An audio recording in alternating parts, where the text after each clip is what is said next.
Bonjour à tous, j'espère que vous allez bien, c'est Thibaut de la société DM Trading. Aujourd'hui, nouvelle vidéo sur le plan d'action hebdomadaire, notre série hebdomadaire sur les actions européennes, savoir un petit peu quelles sont les actions qu'on va travailler, les actions qu'on surveille, les actions qu'on va rentrer en portefeuille. La semaine dernière, je vous avais parlé de 3 valeurs, je crois, ou 4, avec un scénario mensuel. La semaine a été plus que moyenne, on continue d'être dans un mouvement correctif, vous le voyez sur mon graphique sur le CAC 40. On est sous cette zone anciennement support, aujourd'hui de résistance des 7100 points. On a fait une belle bougie vendredi avec peu de volume, donc c'est pas encore vraiment de bon augure pour une reprise des marchés. Mais écoutez, on est sur un bas de range éventuel, donc ne pas shorter le marché évidemment, être prudent. On a très peu d'opportunités, d'ailleurs il y a 0 valeurs qui sont sorties sur mon screener de faible volatilité. J'ai quelques valeurs de sorties sur le screener de momentum, donc on va aller voir ça. Mais voilà, on est sur un CAC 40 qui est potentiellement sur une borne basse, mais il n'y a pas de momentum et de tendance haussière. On peut aller voir le CAC small et mid qui lui a pris une grosse tarte ces dernières semaines. Le small est encore pire, je crois. Voilà, tac. Voilà, le CAC small qui se fait littéralement déchirer. Écoutez, c'est tant pis pour ceux qui sont en position, j'ai envie de dire, mais tant mieux pour ceux qui vont vouloir prendre des positions. Il y aura des nouvelles opportunités. Quand un marché descend, eh ben, il y a des nouvelles opportunités qui vont se créer dans les semaines et les mois qui arrivent. Donc on va attendre un petit peu que ça se latéralise, que ça purge éventuellement encore un petit peu plus.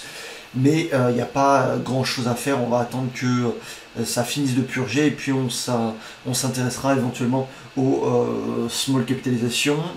Alors qu'est-ce qui avait été proposé la semaine dernière? On avait parlé de nanobiotics puisque les biotechnologies étaient vraiment en train de setup pour la plupart. On va aller voir Valbiotis, on va aller voir Gensight, on va aller voir Inventiva, etc. Mais voilà, nanobiotics qui était déclenché à 8,45, même un petit peu plus haut. Alors soit vous êtes rentré après le gap, soit vous n'êtes pas rentré et vous aviez un stop à 7,77, ça n'a pas fonctionné. Là où The Navigator la semaine dernière a très bien fonctionné et continue de vraiment bien tenir. On voit que sur le 1 heure on a des creux de plus en plus haut, on a une figure d'absorption, les vendeurs se font absorber, donc c'est très bon signe pour la société, pour le titre. On voit que on peut potentiellement aller beaucoup plus haut, éventuellement aller chercher les 3,80 voire plus. Donc si vous avez encore un reliquat en portefeuille, je vous invite à tenir ce reliquat. Sinon, si vous avez déjà pris l'ensemble de vos profits, écoutez, on va attendre qu'il y ait de nouvelles opportunités qui se présentent. Donc Nanobiotics, ça s'est fini par une perte, The Navigator qui a fait un risque de supérieur à 3 la semaine passée et qui se tient super bien. On avait également parlé de Bouygues et qui n'a rien déclenché du tout. Achat à 33,47, stop loss à 32,94, ça n'a pas déclenché. Idem pour, je crois que c'était Ipsen. Achat à 125,30, stop loss à 121,80 et on avait du Arcadis sur du scénario mensuel.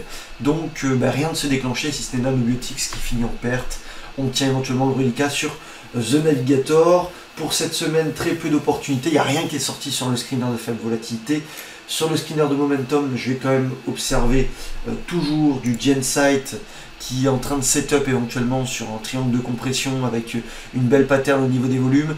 On a eu de la forte demande, puis une contraction de l'offre, donc éventuellement une grosse accélération. Attention, évidemment, c'est hyper volatile, donc ça peut bouger très fortement dans votre sens ou contre vous. Donc absolument gérer son risque, mettre un stop loss.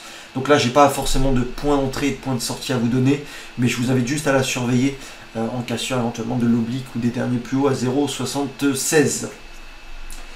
Pareil pour Osé Immuno qui est en train de faire un triangle de compression. Moi je l'avais travaillé sur ce gap ici, une gap d'annonce, ça a été une news.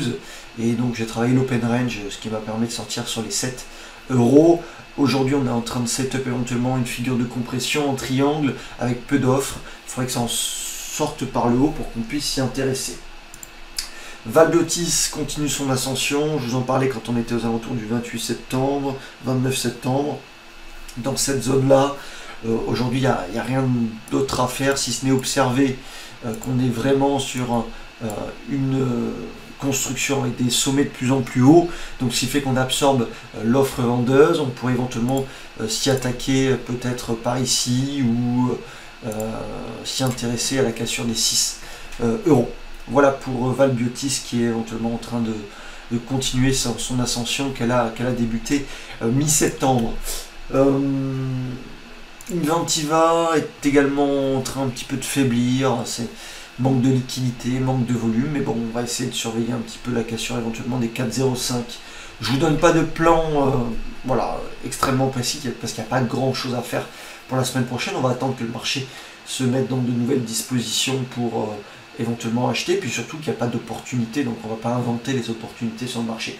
Je vous mets juste en garde de surveiller les biotech parce que ça peut éventuellement setup et accélérer, sinon ça sera tout sur le marché américain.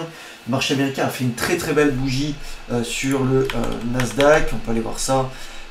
Très belle bougie englobante avec des très gros volumes. Il est fort probable que ce soit le début d'un nouveau cycle, d'un nouveau rallye. Donc je vais, vu qu'on se situe au-delà de la moyenne mobile 10 et la moyenne mobile à 20 périodes, donc des moyennes mobiles simples, c'est un peu mon critère de momentum sur les indices pour passer acheteur sur les actions. Donc écoutez, on va surveiller, j'ai quelques actions en portefeuille, j'ai toujours du Groupon qui se tient bien.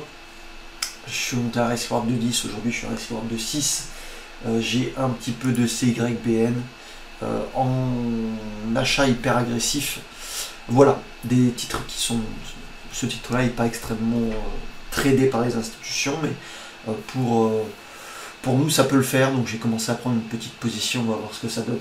Je pense que je vais me concentrer uniquement sur le marché américain la semaine prochaine. Je vais surveiller les biotech européennes qui me semblent intéressantes. Et puis voilà, le marché américain est dans bien meilleure disposition. Après voilà, si le marché américain commence à accélérer, il y a des fortes probabilités que le marché européen suive. Donc je vous conseille de surveiller le marché américain parce que quand on voit le Nasdaq comme ça qui fait une belle englobante avec des gros volumes, c'est potentiellement signe d'un rallye assez important. Ok, je vous souhaite un très bon week-end, il n'y a pas grand chose à faire, surveillez quand même les biotech européennes et puis surtout le marché américain. Je pense qu'il va y avoir des choses sympathiques à faire. Très bonne fin de week-end, très bon dimanche, salut.